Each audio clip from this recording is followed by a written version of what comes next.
It's 9 years ago since I got breast cancer, and it was a breast care nurse at Forester Hill. She said that I might be interested in going down this route, and so I never heard of mistletoe therapy before that, so I decided to come along, and it was the best thing I ever did.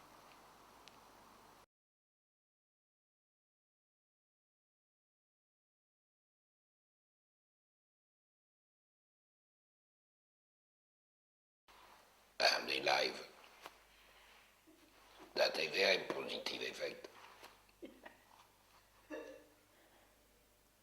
I don't know, but that possibly was the first major thing. I mean, I don't know that it was the mistletoe.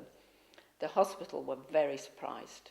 They were amazed that there was no trace of cancer in those 21 lymph nodes. According to my consultant, the cancer is gone. Well, we have long discussion with my consultant. He said we cannot call it a miracle because you were on mistletoe. So you were being treated.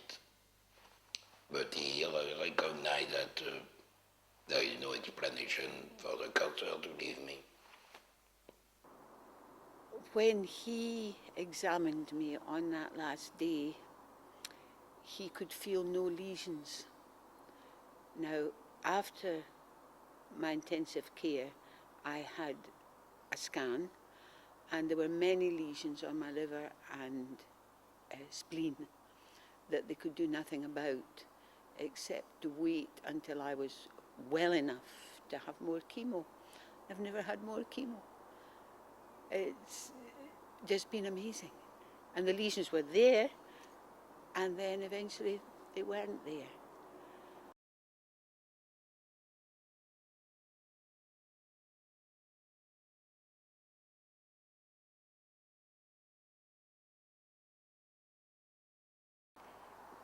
I just felt it made me feel better. But at the same time, the things that I had been told, it kills cancer cells, it shrinks tumours, it boosts the immune system, so why not give it a try?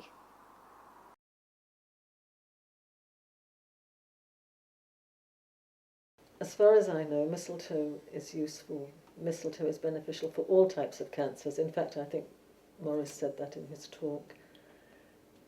But when I first went to Park Atwood and had the mistletoe for the breast cancer, I think he started me off on ash, because the mistletoe that grows on the ash tree, because he explained that the constituents of the mistletoe in the form in which they occur on that host tree are particularly beneficial for breast cancer.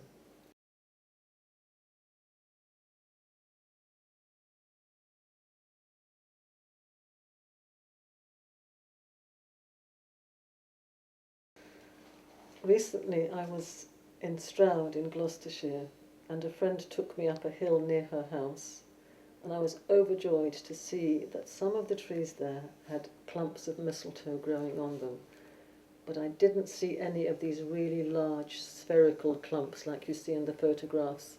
In some cases it was just a small little twig of mistletoe growing straight out of the branch.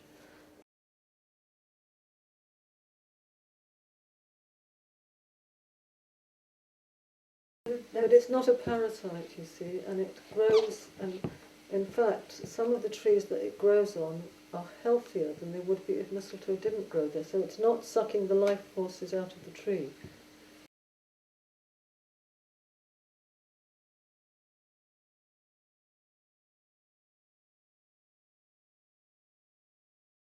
I got it in 3 different ways. I got it subcutaneous in my tummy, I got it as an IV drip, and I got it into the tumors. Into the tumors were the ones which created the fever, but the other ones were always right around it. They start the mistletoe at quite a low level because there's different strengths. So I would have been on the lower strengths, because if you build it up slowly, you know, the doctor can assess how you tolerate different strengths. Not everybody can tolerate the same strengths, or different trees. I'm on ash and apple.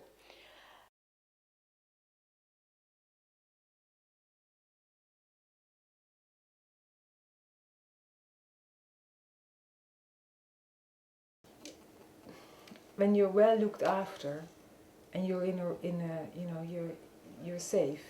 There's a nurse there. You're looked after. You don't. I didn't have one worry about that. Only this fever to cope with. In a bed with a nice duvet around you and hot water bottles and herb teas, and it's not so bad. I didn't mind that so much. And then you had the feeling I was doing the thing I wanted to do most, which was hoping to get rid of this cancer without chemo. It's a really positive sense of all I need to be doing at this moment in my life is having this fever. That is my task at this moment. And it's like a wonderful feeling of liberation, because for once in your life you know you're doing what you're supposed to. You're totally in harmony with what life is asking of you at that moment. There is this tumor, is something not right. We don't quite know really what, you know, physically, you know, with the cells what cancer is, but we don't really know why people get cancer, why the one does and the other one doesn't. We don't really know what it is. And the body, for me, what it felt like, that the body had stored something up, which created that cancer, and that by heating it up, cooking it, something was able to dissolve, something was able to sort itself physically, but I felt it in my whole being, or something got organized, got sorted, got rid of. It was quite a specific experience in my life, which had been very, very hard. And the relationship to it changed because of in that fever. I knew exactly what was happening, and I can also remember it exactly. Something shifted. Nothing physically changed straight away with the tumor, but in me something had changed, what I trusted, which had straight to do with the mistletoe. And out of that, I trusted the mistletoe. It's just, I don't know, it's a really comforting feeling. Just the whole experience. I mean, because it's given in a small cosy room and you're on a couch, you've got a duvet. Normally what happens is that I just cosy myself down and sleep for the duration of the treatment. But I just find the whole experience really relaxing, and it really does give you a warm feeling. And you just feel so much better afterwards.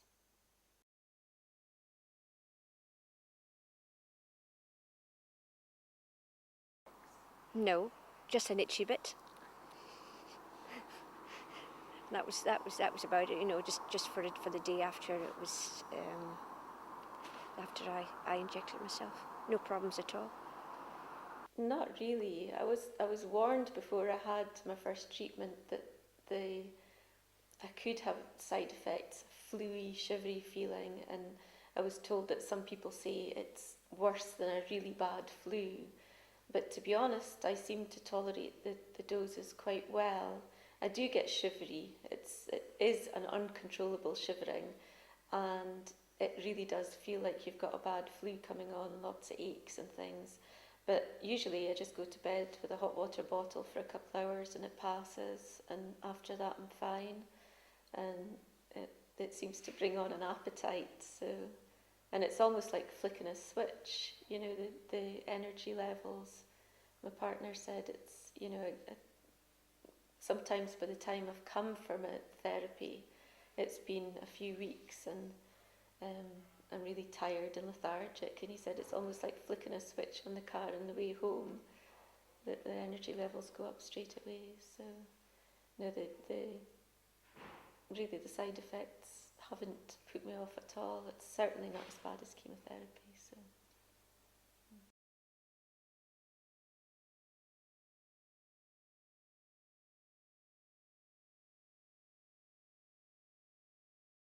No, I haven't had chemo. As I like to say, I didn't take up the invitation to have chemo and radiotherapy, and Morris Orange at Park Atwood, he did at one point say to me, don't rule out chemotherapy. And so I understand that my situation was that there was no guarantee ever that the mistletoe on its own would be enough. The surgeon certainly recommended operation, chemotherapy, radiotherapy, and then probably one of the hormone treatments, except that I wasn't receptive to those hormone treatments. So, I think I've been very fortunate. So afraid of chemo. I would do anything to try to avoid chemo. That was my starting point.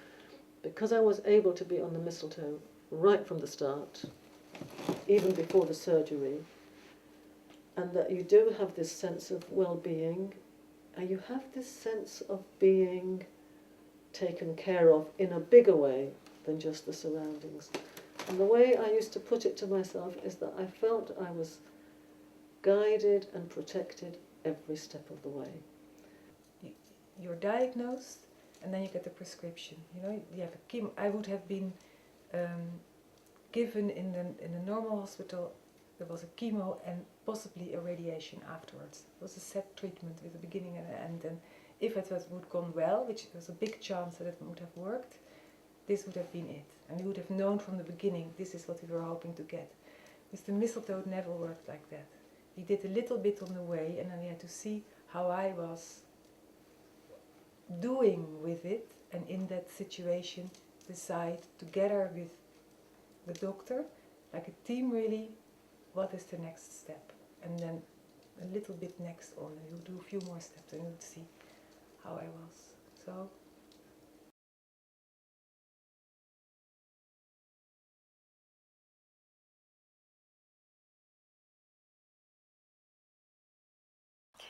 when I was going through chemotherapy, I was really sick. For about a couple of days, I could hardly raise my head off the pillow. I was so sick. And as soon as I was able to inject myself, I just felt like my spirits had lifted. It was an amazing feeling. But and each time it was exactly the same. But it took 2 or 3 days because I had to wait about 2 or 3 days to do this. And as soon as I did it, I just felt absolutely different. And I believe that I've not had any side effects from the chemotherapy or the radiotherapy because I've been on the mistletoe before I went on the treatments. So that's, my immune system was strong anyway. And now getting this is what I believe anyway, of what I've read about the medicine. I think it does it. I think it helps you beat off infections or stops you getting them. Most of the people I saw in the chemotherapy units and all the places I were very depressed, very low in spirit, very ill looking, with all the side effects they were having from pills, water retention here and this and that, and dry skin, obviously with all the chemo. I went through it, and the only thing I lost, I was quite hairy, was my hairy chest kind of thing. My wife likes it, but no hair, no. And it just stopped in July there, my chemo. And like I say, I just got back a couple of weeks ago and I just finished my radiotherapy on Friday there. The mood swings, I felt beforehand, I suppose, desperate. I didn't know what was happening. I just felt totally at, I suppose, my lowest ebb. But when I started taking the mistletoe, I just felt better. I just felt it gave me hope, gave me confidence.